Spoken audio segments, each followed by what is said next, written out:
would say that's a successful presidency. And then the president followed up with the CHIPS bill.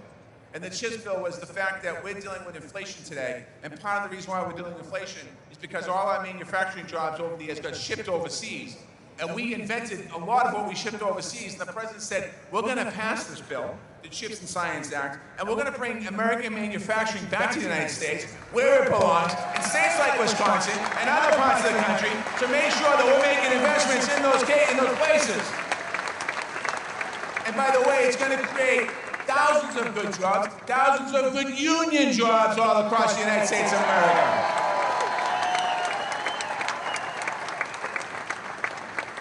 And if that's all the president did, then that's a really successful first 2 years. And then not too long ago, a couple weeks ago, the president laid out a plan because he said inflation is hurting American families. He knows that, he recognized that. And we're doing everything we can as an administration to move forward, but he said we need to do more than that. And the Inflation Reduction Act that was passed is bringing down costs to families. It's cutting our deficit. It's going to help us win the clean energy future. It's going to create good jobs. And all of that in that bill alone. You've heard a lot of elected officials talk about bringing down the cost of Medicare, Medicaid. This bill does that. You see a lot of people talk about bringing down the prescription drug costs. Our retirees out there, your pension plans, your retirement doesn't cover your health care costs. It doesn't cover your prescription costs. But the president made sure that your prescription costs will be under control by this bill in many other ways. And he didn't raise 1 cent of tax on working class people. And that's what President Biden stands for.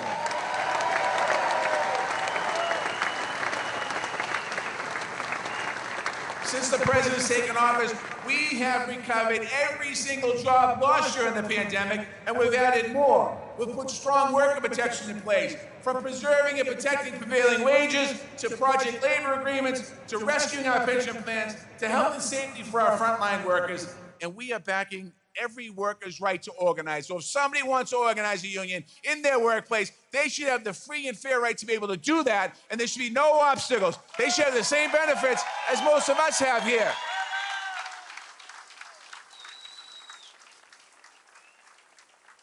Now, I get criticized sometimes of being too much of a labor person. And that's okay, because I wear my labor union membership as a badge of honor. And I'll tell you what this president and this administration means to me. It means everything to me. Because when I was growing up, my father had a chance to join Labor's Local 223 in Boston as an immigrant from Ireland. My father had a chance and my mother had a chance to live the American dream because the union was able to allow us the opportunity to get into the middle class and live that American dream. I followed my father into that union. I spent my entire life working with you and fighting alongside you for working people. And I just want to say to you, we have never had a president who gets labor like this president does. We've never had a president that backs the labor movement like this president does. And we've never had a president that's creating good opportunities and good jobs and rebuilding the middle class like this president does. Today, we have leadership in the White House, we have leadership in the labor movement, and we have leadership in the workplace, many of you all across this country, where workers are fighting for their rights to join a union. And I want to say to you, brothers and sisters, it is such an honor to be here today. I want to thank you for just allowing me to come on this stage. I want to thank you, Mr. President, for allowing me to be on the stage with you. I am so proud to be a union laborer here in Wisconsin, here in Milwaukee, celebrating today. I don't think the United States of America has ever had a better Labor Day than today, with all that's been done in Washington by this president and this administration on behalf of working people all across the United States of America. And we can't forget that. And when he gets out here, let's remind him that we appreciate the work that he does.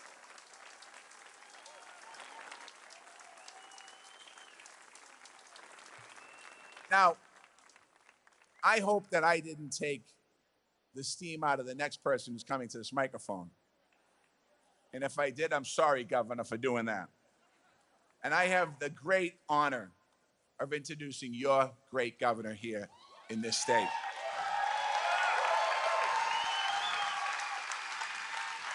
I've had a chance to spend some time with the governor a couple of times.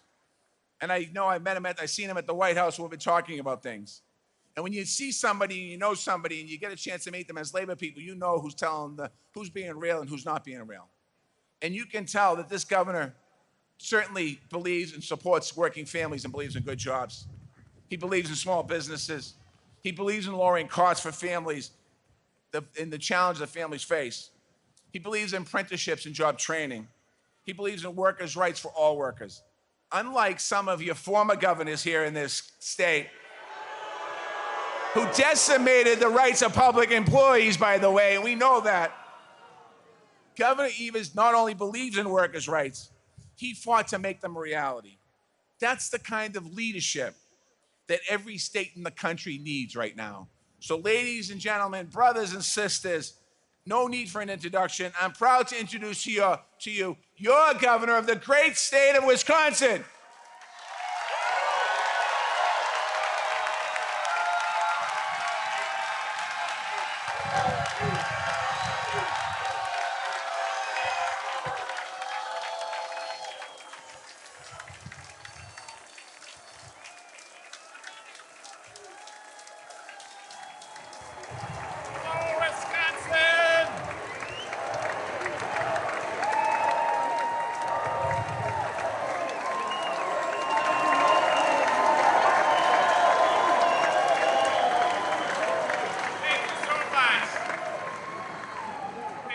Secretary, for the kind introduction. And I'll just say this, I'm going to go off script for a minute. I am the only candidate for governor who has actually bargained for a public sector union. The only one. Hello, Labor Fest. It's great to be here with all of you as we celebrate holiday and everything Wisconsin workers and union leaders do to make Wisconsin strong. I have to thank Secretary Walsh, obviously, for that introduction and everything you're doing to support working families across the state and country. Happy to have you here today in our great state. I also want to welcome AFL-CIO President Liz Schuler, and of course, our own Stephanie Bloomingdale. Great leaders. One of the great honors in being governor of Wisconsin and seeing the determination, ingenuity, and drive of our laborers firsthand. Workers deserve to have a seat at the table, and when they do, everyone is better off for it.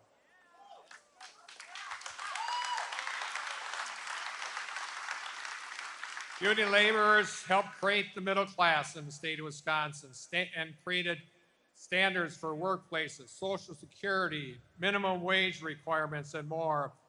And I will say this very slowly.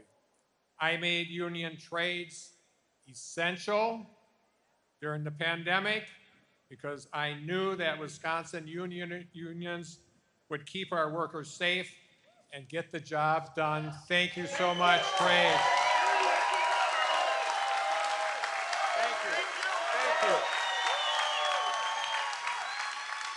We've been able to accomplish this together to help our working families in our state succeed. You know, I fixed the damn roads because for too long our infrastructure has been unfunded and not prioritized. We've repaired nearly 5,000 miles of highway, 1,500 bridges, and a whole bunch of Scott holes. Remember those? I invested more than $150 million in filling jobs and expanding job training and apprenticeship programs.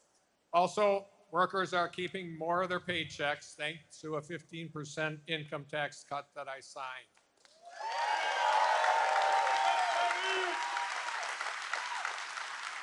These investments in Wisconsin workers are working. Today, we are at a near record low unemployment and one of the highest labor force participation rates in the country, and that just doesn't happen by accident.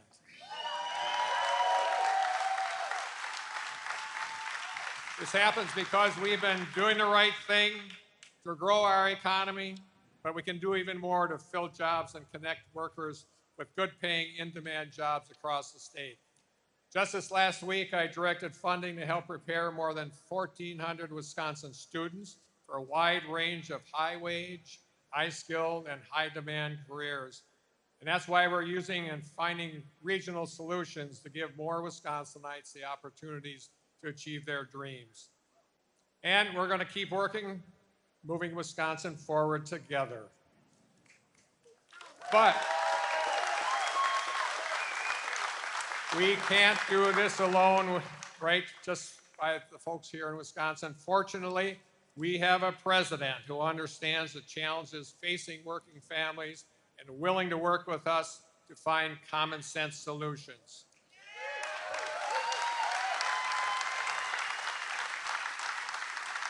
And that's why I'm pleased to welcome President Joe Biden and our next speaker, Eduardo Marquez from Labor's 113.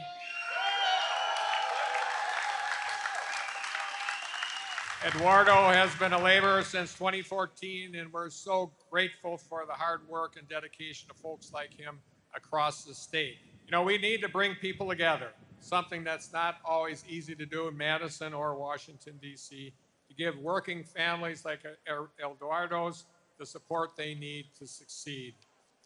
President Biden has been an important, very important partner for states across the country to direct recovery funds to our schools, our economy, and public safety.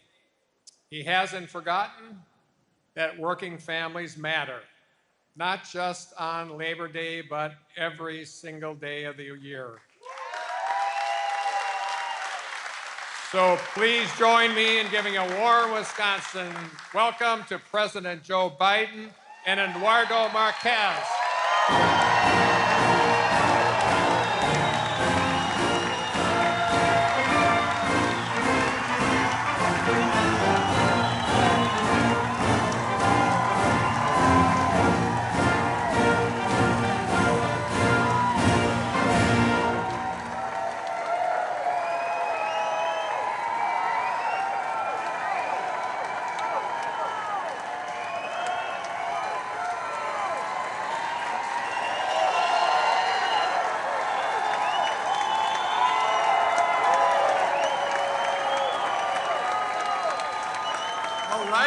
This is awesome. Thank you.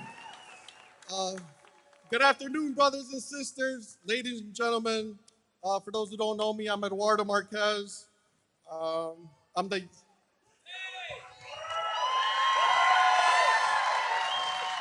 little bit about myself. I'm the youngest of 7 to immigrant parents, born in Chicago, where my father was a union carpenter.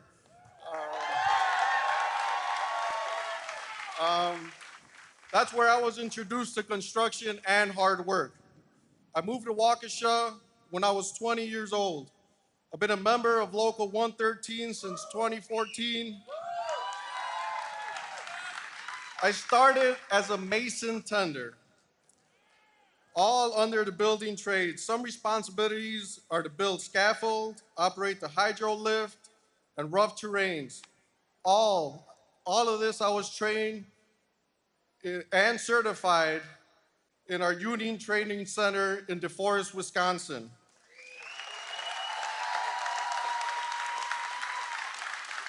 I've been working for a local contractor, Findorf, since December 2018.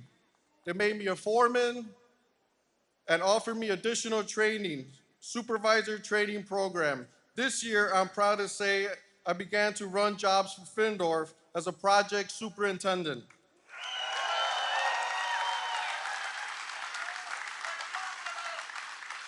Right now, we're building a children's clinic.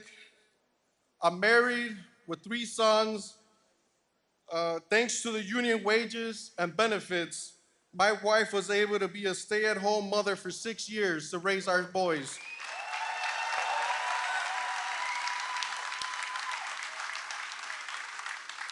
I'm also proud to say that she returned to work last year, and that extra money is also awesome.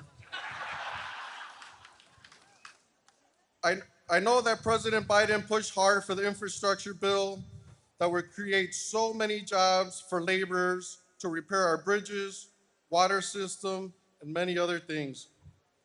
And now we have a great agreement on a solar field. Hundreds of laborers will be part of clean energy future.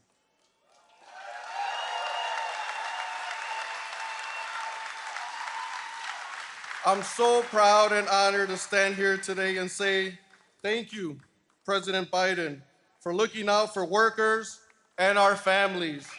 Ladies and gentlemen, President Joe Biden.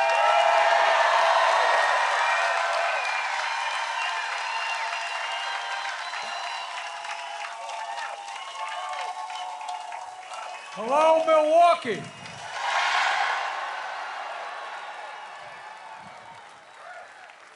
My name is Joe Biden. I am Jill Biden's husband.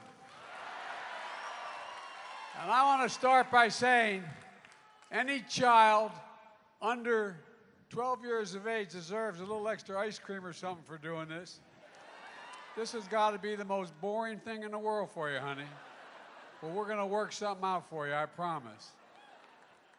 Folks, if you have a seat, don't hesitate to take them. Well, thank you, man.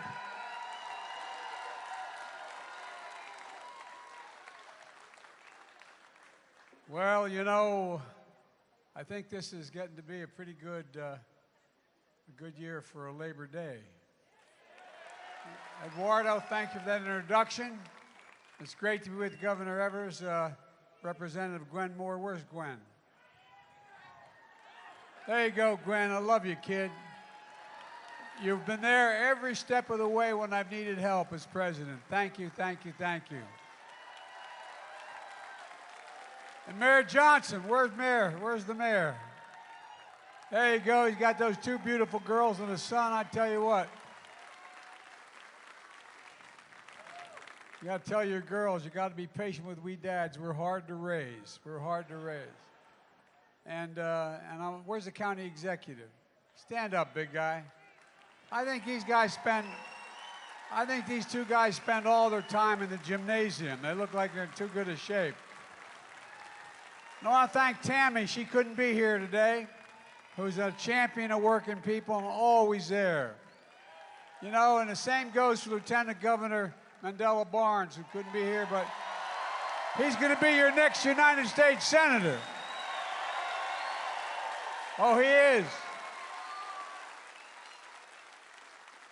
And I want to thank Liz Schuler for her fearless leadership of the AFL-CIO, and thanks to Pam for your leadership of the AFL-CIO here in Milwaukee. Thank you, thank you, thank you. Where is she? Back here. Okay, there you are, Pam. Okay, I wonder where everybody's sitting. And how about actually having a union guy as a Secretary of Labor? I tell you what, if you're going to be in a foxhole, you want Marty in there with you. Now, you may have trouble understanding when he starts talking about car bonds and instead of garages and he talks kind of funny, but he knows what he's talking about. I promise to be the most pro-union president in American history, and Marty's keeping me make that promise. And by the way, the reason for that, I've had this conversation with the Business Roundtable and all the major chambers of commerce. It's not just that I think that it's important that people get a shot. But look, the reason why businesses should be hiring labor folks is simple. You're the single greatest technicians in the world. You're the best laborers in the world. You build the best product. No, I'm not just joking. I'm not just saying that.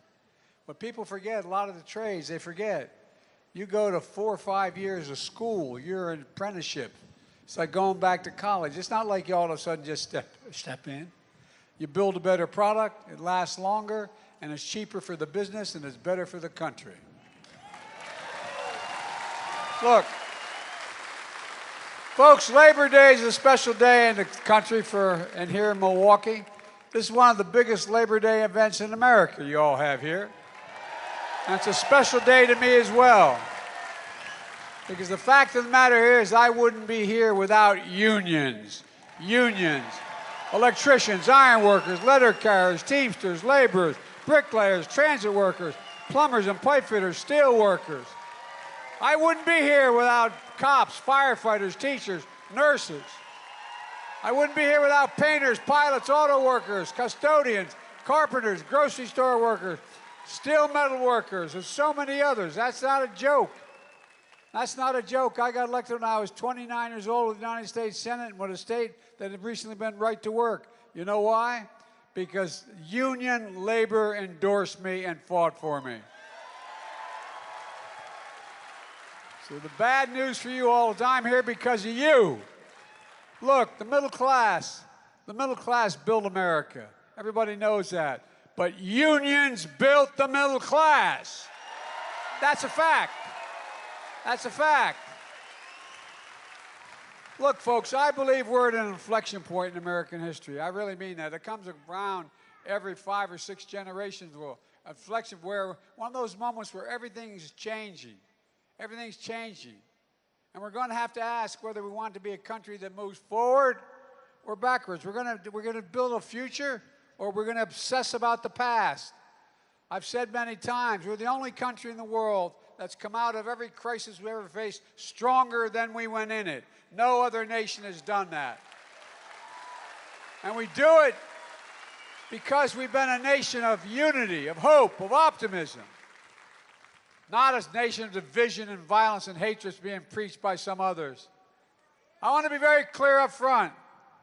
Not every Republican is a MAGA Republican. Not every Republican embraces that extreme ideology. I know because I've been able to work with mainstream Republicans my whole career. But the extreme MAGA Republicans in Congress have chosen to go backwards, full of anger, violence, hate, and division. But together, we can and we must choose a different path. Forward. No, I really mean it.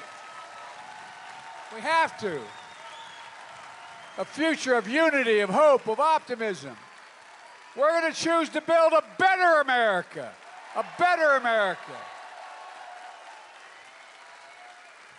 There's no question it's been a hard few years, but we've come a long way. Today, COVID no longer controls our lives. More Americans are working any time than all of American history. Last year, more people applied to start small business than any year in history. But it didn't just happen. We never gave up. We never gave in. And we are delivering for working and middle-class Americans now. Now.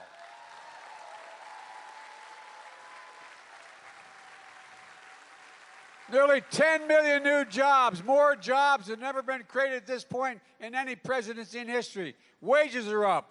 Unemployment remains near a 50-year low. And the big reason for all this is the American Rescue Plan that I signed into law shortly after taking office.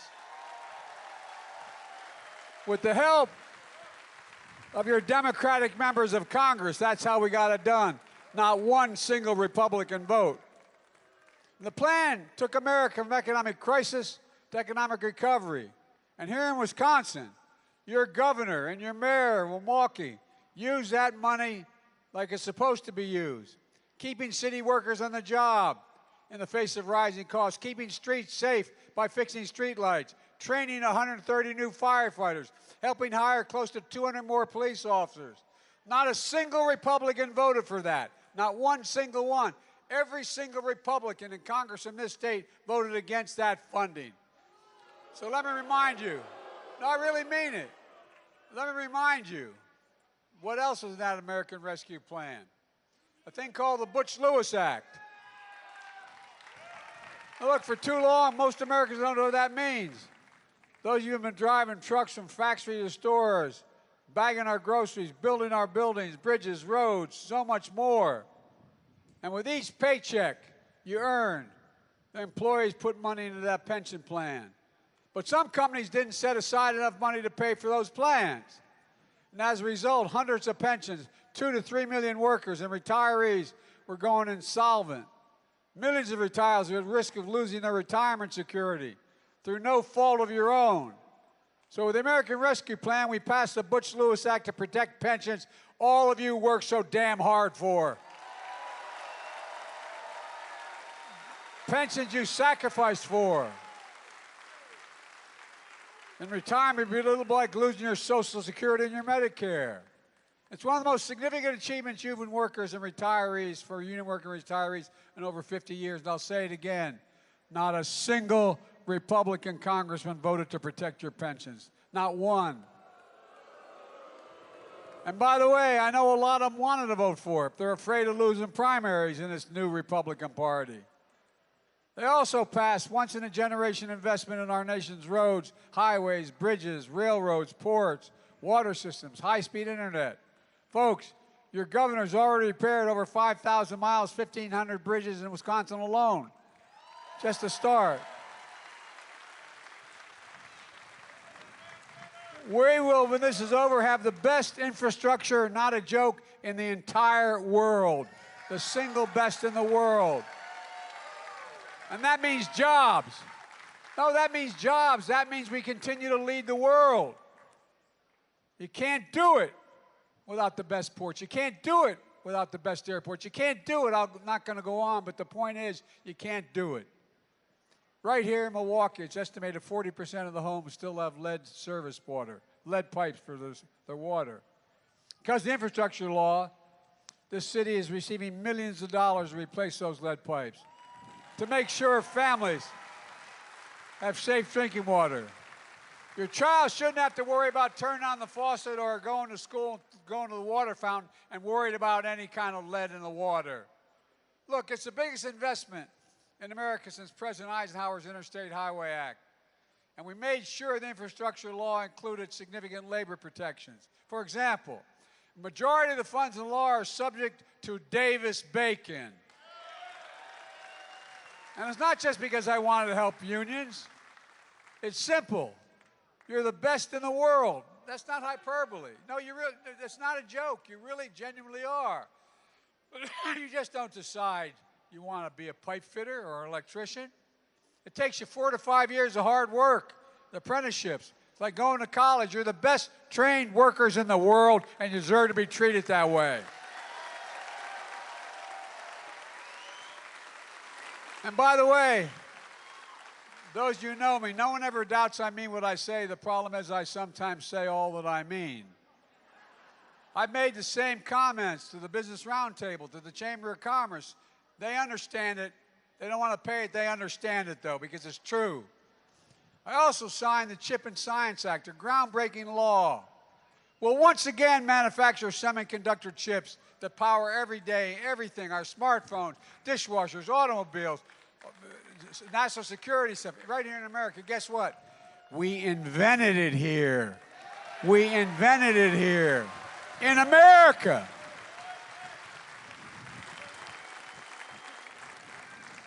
By the way, the reason why last year, inflation was so high, you know the biggest reason? Cost of automobiles. You know why they cost so much? They didn't have the computer chips to make the automobiles. Folks, here in Wisconsin, Senator Baldwin made clear that you're ready to take advantage of this law. With world-class universities and a workforce that knows how to manufacture projects here in Wisconsin. This law is going to create tens of thousands of jobs in America, bringing billions of dollars of investment here in America. Well over $100 billion investments in America, revitalizing American manufacturing. Where is it written? Where is it written that says America can't lead the world in manufacturing? Where does it say that? We've exported too damn much. In fact, next week I'm going to Ohio for the groundbreaking of a multi-billion-dollar semiconductor manufacturing plant. The company is Intel. It's one of the largest investments of the kind ever. They're putting $20 billion in as a start. It's going to create thousands of jobs, thousands. 7,000 construction jobs just building the facilities. 5,000 permanent jobs for blue-collar workers who will make $125,000 a year in those jobs.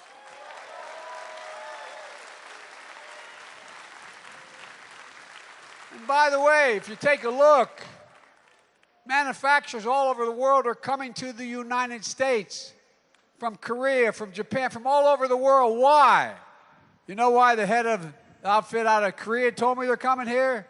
Because we have the safest environment and the best workers in the world. That's a fact. We do. I'm not just saying this. This is real.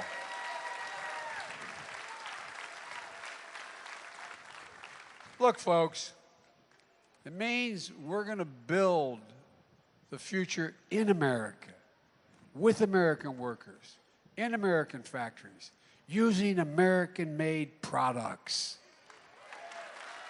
Look, something most people don't know, but you guys out there in this audience know. 15% of our military veterans become union workers when they leave the military. 15%. How many veterans out there? Holler out. You got it. In my State of the Union address, I put forward what I call the unity agenda, including taking care of our veterans. Look, we have a lot of responsibilities, but only one sacred responsibility, not a joke. And I mean this from the bottom of my heart, and I've said it from the first day I entered politics. We have an obligation to equip those we send into harm's way and care for them and their families when they come home, both their families. Especially our veterans have been exposed to toxic burn pits like my son, those pits the size of football fields, 8, 9, 10 feet deep in Afghanistan and Iraq. I was in and out of those countries over 35 times in the middle of these wars as vice president. That incinerate wastes of war, tires, poisons, chemicals, jet fuel, so much more. A lot of people like my son had their hooch just probably 300, 500 yards from those pits. You could smell it, you could inhale it. Well, guess what? These poisonous fumes which came, people came home with headaches, numbness, dizziness, cancer. I just signed what's called the PACT Act to take care of these veterans who need medical assistance and to provide for their families when they are gone.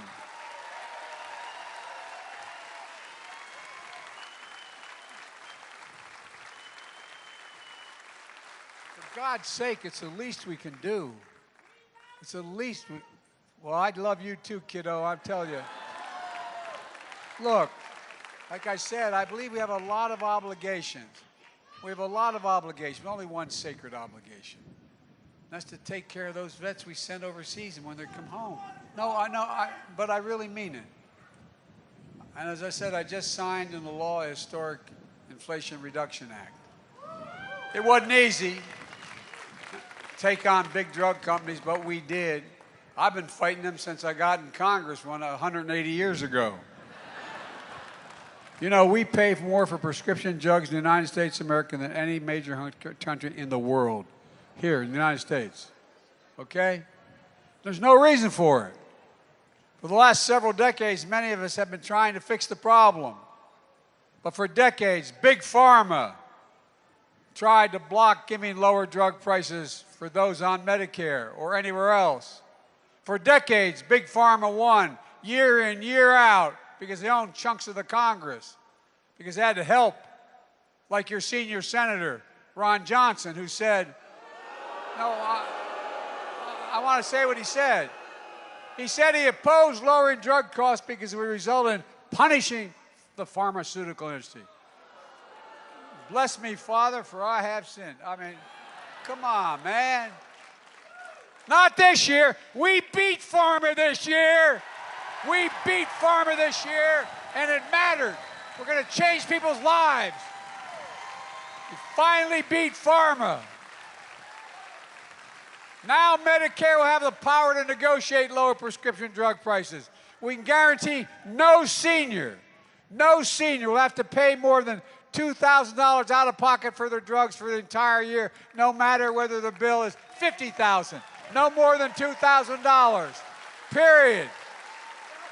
And if you're on Medicare and you have diabetes, your cost of insulin will be capped at $35. And by the way, there's a reason for that. You know how much it costs them to make and package the insulin for diabetes? $10. 10. Any of you you need that insulin, or your children need it, you know what it costs. It costs you somewhere between $650 and $1,000 a month. It's outrageous. Well, guess what? We also had in this bill of mine, We also had a provision that affected people who weren't on Medicare. But because of the leadership of your senior senator and others, it got defeated. But I'm coming back and getting it.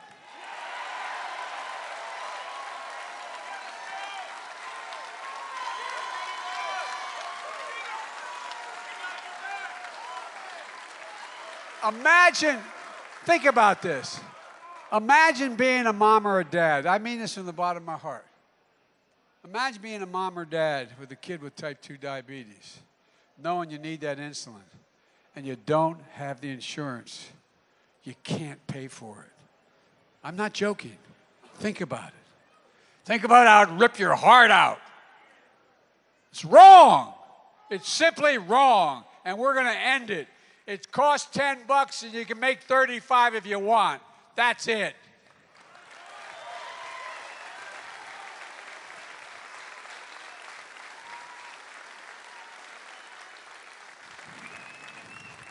For decades, the biggest corporations, and by the way, I know corporations. I come from the corporate state of the world. More corporations are incorporated in Delaware than every other nation, every other state in the country combined, okay? So I can write a doctorate on corporations. So it's not like I'm anti-corporation generically, but I do think everybody should pay their fair share. And by the way, look, for decades the biggest corporations, the wealthiest Americans have fought to block a fair tax code. Republicans passed a $2 trillion tax cut, mainly benefiting the wealthiest corporations under the Trump administration. By the way, increase the debt by $2 trillion. Well, guess what? In 2000, 55 of those corporations earned $40 billion in profit. They didn't pay a single solitary penny in taxes. And wealthiest Americans are those 700 plus billionaires in America. You know what their average tax rate is, federal tax? 8%. They pay more taxes than any one of you, fewer taxes than any one of you pay. It's not right. No, I mean, it's just outrageous. Well, guess what? Guess what? I wasn't able to take care, anyway. If you're a cop, a teacher, firefighter, steel worker, a miner, you pay double that federal tax. It's just wrong. But this year, the American people won. Now big corporations have to pay at least a minimum tax of 15%, at least. The days of billion-dollar companies paying zero, they are over in America. And they know they can afford it. And while we're doing this, we're actually reducing the federal deficit. You know, they talk about responsible debt. The last guy left me with a giant deficit. Well, guess what? In my first year, I reduced the deficit by $350 billion. And you know how much? You know how much I'm reducing the deficit this year? $1,500,000,000 reduction in the deficit.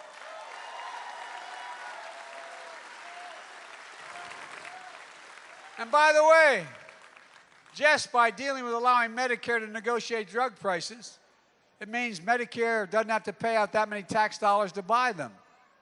That alone is going to reduce over time $300 billion in the deficit. You would think the Republicans really cared about reducing inflation, they'd vote for the Inflation Reduction Act. But every single Republican in the House and Senate voted against it. Every single Republican in the House and Senate. Now, I admit some of them voted against it. They thought it made sense, but they couldn't let Biden, quote, have a victory. It's not my victory. It's the American people's victory.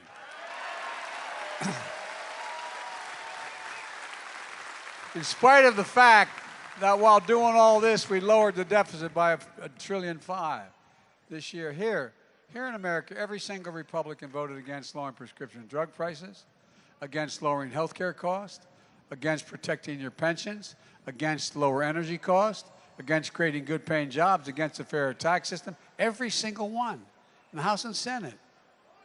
Every one. And one thing more. When Franklin D. Roosevelt signed the National Labor Relations Act, when it passed in the 30s, he didn't say it was okay to be a union. He said in the act it says we should encourage unions. Encourage. Well, I'm encouraging unions. That's what I've been doing from day one. It includes for public service sector workers in Wisconsin as well. Today, support for unions in this country is higher than it's been in nearly 60 years. Think about this. You guys know the numbers. Unions have more support today in America in public opinion than any time in 60 years. It's a key way to building the economy, to grow us from the bottom up and the middle out. I'm so sick and tired of trickle-down economics. I come from a family where my dad worked hard. He worked like hell. We lived a decent middle-class life. We lived in a 3-bedroom split-level home in a development that was, the area was growing, with 4 kids and a grandpa.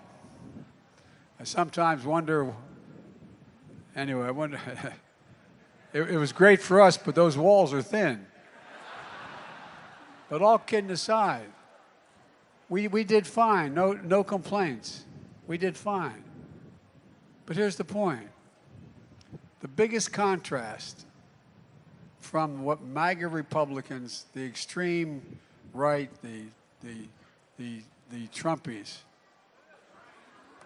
they want to go to Congress. These MAGA Republicans in Congress are coming for your Social Security as well. Now, by the way, as I said, you might think I'm making some of this stuff up. It's so outrageous. But here's the deal, guys. The Republicans, read the Republican campaign plan, the Senate campaign they put out this year. Go online and read it. Senator Rick Scott of Florida heads that campaign committee. It's all in black and white. I'm not making it up. You can go online and read it. They want to require Congress to vote on the future of Social Security, Medicare, and Medicaid every 5 years to decide whether they continue. No, every 5 years. They get to vote to change, to cut, to reduce, or entirely eliminate Social Security and other things. How does that make us feel? Knowing you guys, and then along, remember that song, Along Comes Joan? And then along comes Ron Johnson of Wisconsin. He's arguing that 5 years is too long to wait to savage these programs people depend on. He wants to put Social Security and Medicare literally in that chopping block every single year, treated like any other appropriation. Let me remind you, you paid for your Social Security Medicare. Taken out of your paycheck from the time you're 18 years old. The same guy who said, he's the same guy who said if Republicans get control of Congress, they're coming after the Affordable Care Act again, denying health insurance to anyone with a pre-existing condition. That's the only reason they're able to get it. The only reason they get, if they have a pre-existing condition, the only way they can get insurance is because of the Affordable Care Act. That's not a joke. This guy never stops. But guess what? I ain't stopping either.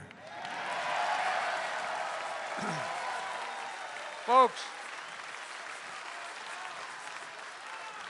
you and I, we offer a starkly different vision for this country. A vision of a fairer, more decent America.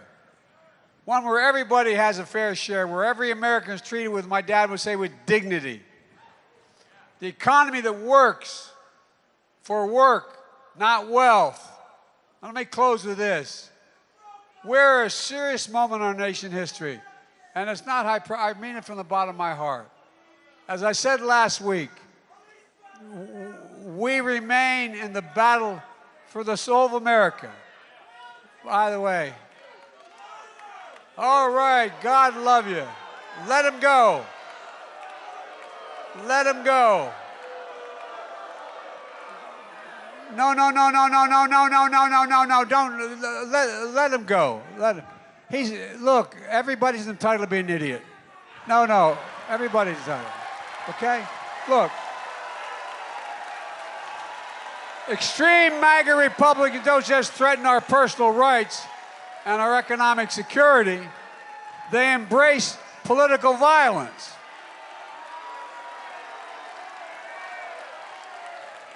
Look, no, look, the reason, I'm not talking all Republicans, I'm talking about these extreme MAGA Republicans. Think about it. Think about it. The definition of democracy is you accept the will of the people when the votes are honestly counted. These guys don't do it. Name me a democracy in the world where a leader argues to engage in violence. To this day, MAGA Republicans in Congress defend the mob that stormed the Capitol, and people died later. Senator Johnson said it was, by and large, a peaceful protest. Have you seen the videos, what happened that day? Listen to the stories of the members of both parties of Congress and the jeopardy they were put in. Cops attacked and assaulted, speared with flagpoles, sprayed with mace, stomped down, dragged, brutalized. Police lost their lives as a result of that day. And the MAGA Republicans and your senior senators said it was a peaceful protest. Folks, you can't be pro-insurrectionist. I'm being deadly earnest now. There's no democracy where you can be pro-insurrection and pro-democracy. So when I say the democracy is at stake, I mean what I'm saying, literally. You can't say you support law enforcement and call the people who attacked the police on January 6th patriots. This was an attack on American democracy and all we stand for. Imagine if you go home this afternoon, turn on the television, and saw several thousand people storming the British Parliament, knocking down the doors, threatening their lives, trying to overthrow the election of the new prime minister, and people dying. What would you think? No, I'm being deadly earnest now. Honest to God, what would you think? You'd think this is not a democracy. Well, let me tell you something. Let me tell you something. This is why in this moment, those of you in this country, Democrats, Republicans, and mainstream Republicans and independents, we have to be stronger and more determined and more committed to saving American democracy than the MAGA Republicans and that guy Alcantara are destroying democracy. Because democracy is at stake. We've got to remember who we are. We're the United States of America. There's nothing we can't do if we do it together. God bless you all, and may God protect our troops. Thank you, thank you, thank you.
you.